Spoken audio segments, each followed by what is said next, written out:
열왕기상 12장 16절에서부터 24절입니다. 12장 16절에서부터 24절 한 절씩 교독 감상합니다. 온 이스라엘이 자기들의 말을 왕이 듣지 아니함을 보고 왕에게 대답하여 이르되 우리가 다윗과 무슨 관계가 있느냐? 이새의 아들에게 받을 유산이 없도다. 이스라엘아 너희의 장막으로 돌아가라. 다윗이여 이제 너는 내 집이나 돌아보라 하고 이스라엘이 그 장막으로 돌아가니라. 그러나 유다 성읍들에 사는 이스라엘 자손에게는 르호보암이 그들의 왕이었다. 르호보암 왕이 역군의 감독 아도람을 보냈더니 온 이스라엘이 그를 돌로 쳐 죽인지라. 르호보암 왕이 급히 수레에 올라 예루살렘으로 도망하였더라. 이에 이스라엘이 다윗의 집을 배반하여 오늘까지 이르렀다. 온 이스라엘이 여로보암이 돌아왔다 함을 듣고 사람을 보내 그를 공회로 청하여 온 이스라엘의 왕으로 삼았으니 유다 지파 외에는 다윗의 집을 따르는 자가 없으니라. 르호보암이 예루살렘에 있는 유다 온 족속과 베냐민 지파를 모으니 택한 용사가 18만 명이 이스라엘 족속과 싸워 나라를 회복하여 솔로몬의 아들 르호보암에게 돌리려 하더니 하나님의 말씀이 하나님의 사람 스마야에게 임하여 이르시되 솔로몬의 아들 유다와 르호보암과 유다와 베냐민 온 족속과 또 그 남은 백성에게 같이요. 여호와의 말씀이 너희는 올라가지 말라. 너희 형제 이스라엘 자손과 싸우지 말고 각기 집으로 돌아가라. 이 일이 나로 말미암아 나는 것이라 하셨다 하신지라. 그들이 여호와의 말씀을 듣고 그 말씀을 따라 돌아갔더라. 아멘. 열왕기상 특별히 이제 오늘 12장 이 부분부터 제가 이제 예전에 20대 때 청년부 때 열왕기상을 읽다가 포기한 기억이 지금도 새록새록 납니다. 어디서는 이스라엘이라 그랬다. 어디서는 유다라 그랬다. 왕 이름도 이렇게 암자가 많은지. 여로보암, 그다음에 르호보암. 근데 이제 처음에만 살짝 정리만 좀 해두시면 되는데 이제 여기서 북이스라엘과 남유다가 갈라지게 되죠. 남유다는 유다와 베냐민, 그리고 북이스라엘은 나머지 10개 지파를 이스라엘 혹은 북이스라엘 이렇게 부릅니다. 그러니까 이제 여기 있는 이 표현들이 중간중간에 이제 혼재돼서 이렇게 사용되다 보니까 열왕기상 들어가실 때 어느 정도 정리가 되지 않으면 이 역사서 같은 경우 열왕기서는 정리하기가 굉장히 어렵습니다. 아예 초입에 딱 정리를 하셔야 돼요. 그래서 원래는 이스라엘은 12지파가 한 나라였는데 르호보암 왕 때 두 나라로 갈라지게 됩니다. 그래서 이스라엘이라고 하고 북이스라엘 그리고 남유다 혹은 유다 이렇게 부릅니다. 그래서 오늘 16절에 보시면 온 이스라엘은 그건 10개 지파를 얘기하는 거예요. 10개 지파. 온 이스라엘이 자기들의 말을 왕이 듣지 아니함을 보고 왕에게 대답하여 이르되 우리가 다윗과 무슨 관계가 있느냐? 이새의 아들에게서 받을 유산이 없도다. 이스라엘아 너희 장막으로 돌아가라. 다윗이여 이제 너는 내 집이나 돌아보라 하고 이스라엘이 그 장막으로 돌아가니라. 여기서 말하는 온 이스라엘은 10지파를 얘기한다. 이렇게 보시면 됩니다. 르호보암은 2지파, 유다와 베냐민. 이게 딱 머리에 그리지 않으시면 이제 나중에 왕 이름이 막 나오거든요. 그런데 제가 청년 때 헷갈렸던 게 뭐냐면 이거였어요. 이스라엘의 왕이 누구였을 때 유다의 왕은 누구였더라. 그래서 저는 이 사전 배경이 전혀 없을 때 얼마나 제가 무식했으면 한 나라의 왕이 2명이냐 무슨 말이냐. 그래서 성경을 덮었던 기억이 있어요.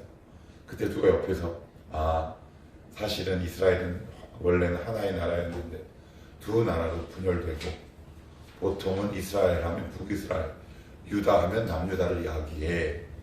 그게 왕이 달라라고 이 한 문장만 얘기해 줬으면 성경 읽기가 훨씬 편했을 텐데 그런 가장 상식적이고 기초적인 지식이 없어서 성경 읽을 때 굉장히 애를 먹었다. 여러분들은 오늘 열왕기상 12장 보시고 또 말씀드리지만 여기서 말한 이스라엘은 북이스라엘, 그리고 유다는 남유다라고 정리를 딱 해두셔야 열왕기 하 넘어가서도 헷갈리지 않는다. 자, 그래 이제 좀 더 깊이 안으로 들어가 봅시다. 이제 어저께 우리가 이야기를 살펴봤어요. 르호보암 왕이 자기와 함께 자란 소년, 자기와 동문 수학을 했던, 같은 동네에서 자랐던, 정치적 인문 동기가 같았던 간에 자기 주변에 있는 지인들 그 또래의 말을 듣고 백성들의 소원을 묵살하고 나는 전갈채찍으로 너희를 다스리겠다. 입으로 매를 벌어요. 그랬더니 이스라엘이 반기를 듭니다. 10개 지파가. 뭐라고 얘기를 하느냐. 17절 보시면, 18절 보시면 르호보암 왕이 역군의 감독 아도람을 보냈더니 온 이스라엘이 그를 돌로 쳐 죽인지라. 돌로 쳐 죽기까지 합니다. 백성들의 민심의 이반이 이만저만이 아니에요. 그런데 19절을 같이 한번 읽어보십시다. 19절입니다. 시작. 이에 이스라엘이 다윗의 집을 배반하여 오늘까지 이르렀더라. 오? 여기 어떤 단어를 사용합니까? 배반이라는 단어를 사용합니다. 배반, 이 단어는 두 가지 뜻이 함께 있어요. 배반하다, 반역하다 라는 뜻도 있지만 더 많이 쓰이는 단어는 범죄하다 라는 뜻이에요.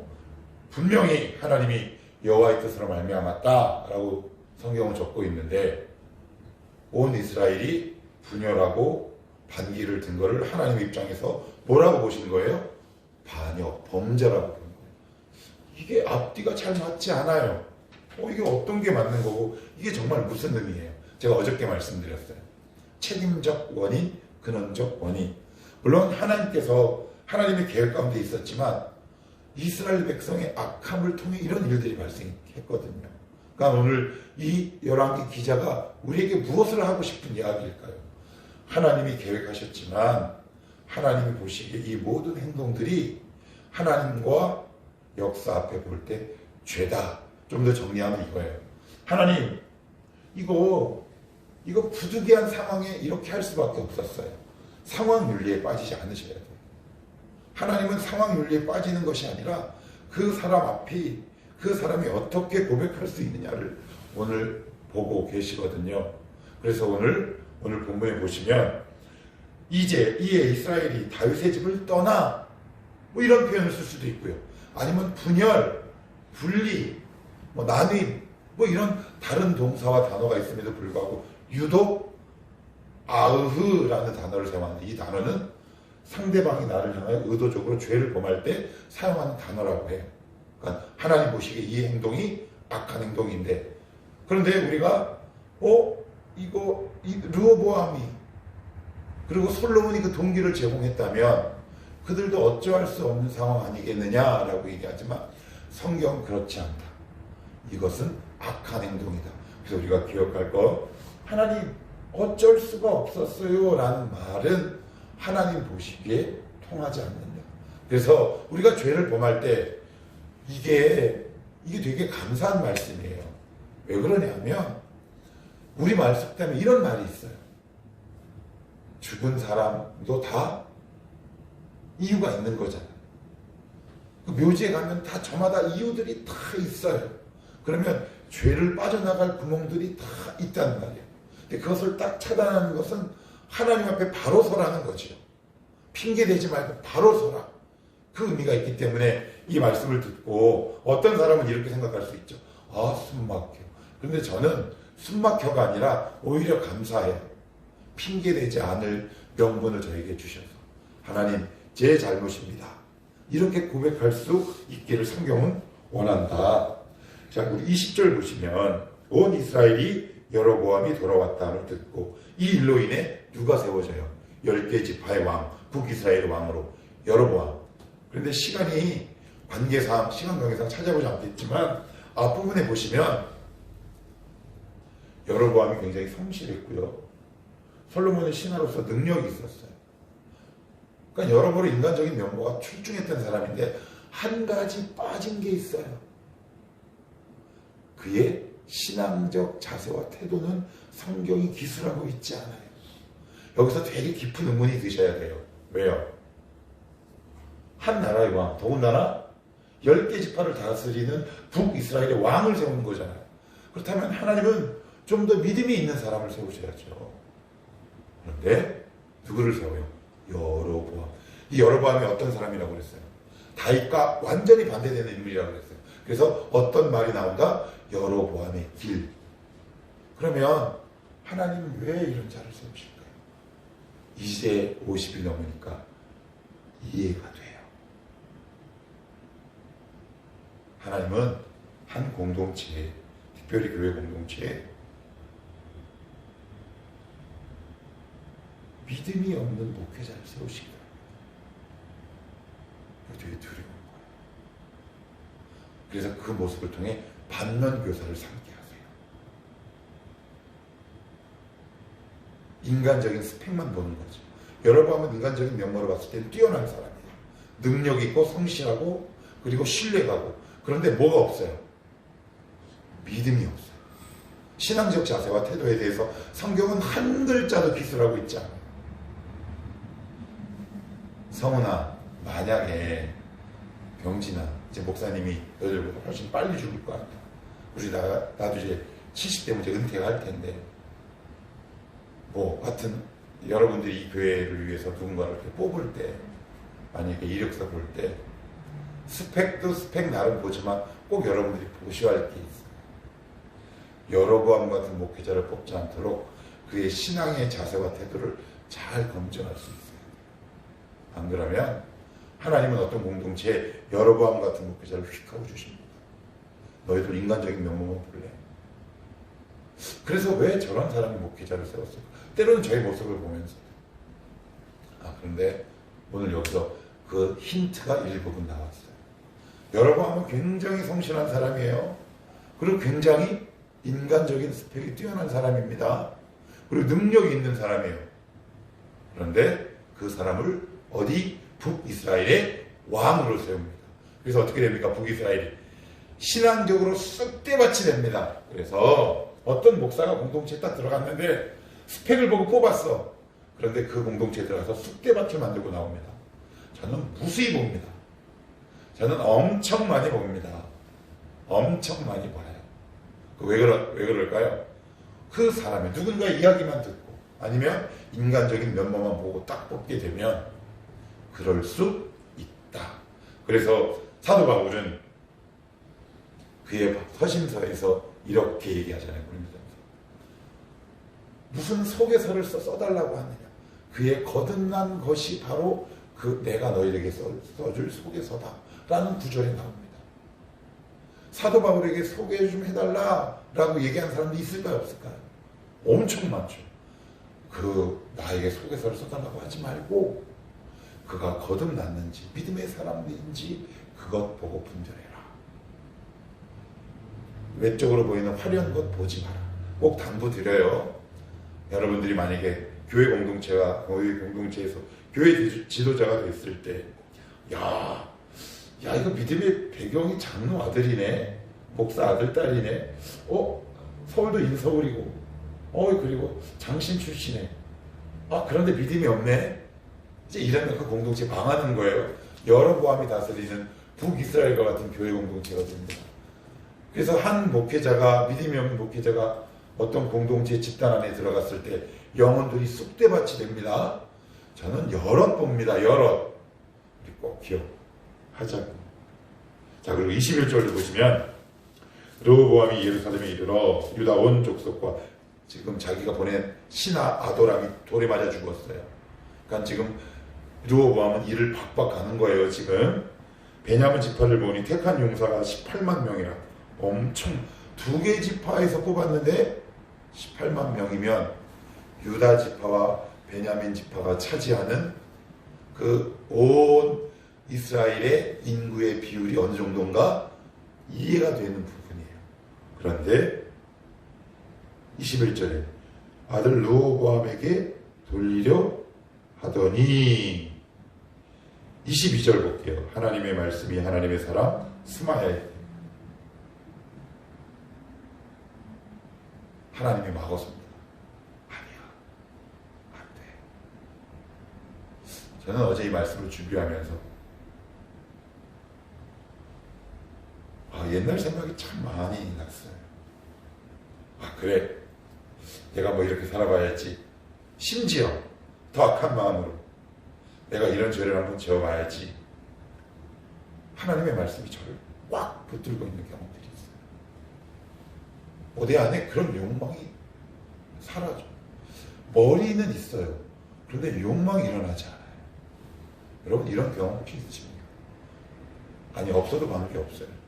우리가 죄를 짓지 않는 건 하나님의 말씀이 보이지 않는 곳에서 우리를 꽉 붙들고 있기 때문에 우리가 잘나서 그런다고요. 한번 하나님의 은혜가 우리를 딱 놓으면 어떻게 되는지 아십니까? 여로보암처럼 돼요. 수많은 멸망의 길로 걸어간 사람들처럼 될 수밖에 없어요.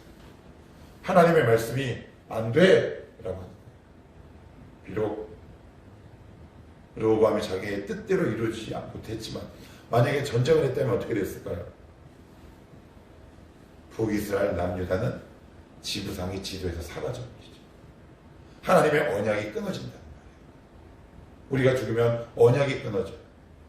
그래서 우리가 내가 결단해서 죄를 안 짓는 것도 있지만 사실 그거보다 훨씬 많은 부분은 하나님의 말씀이 여러분의 삶 가운데 개입하고 짓지 못하도록 상황과 조건을 여건을 조성하시고 우리의 마음을 딱 붙들 때가 훨씬 더 많음을 기억하셔야 합니다. 이상하다.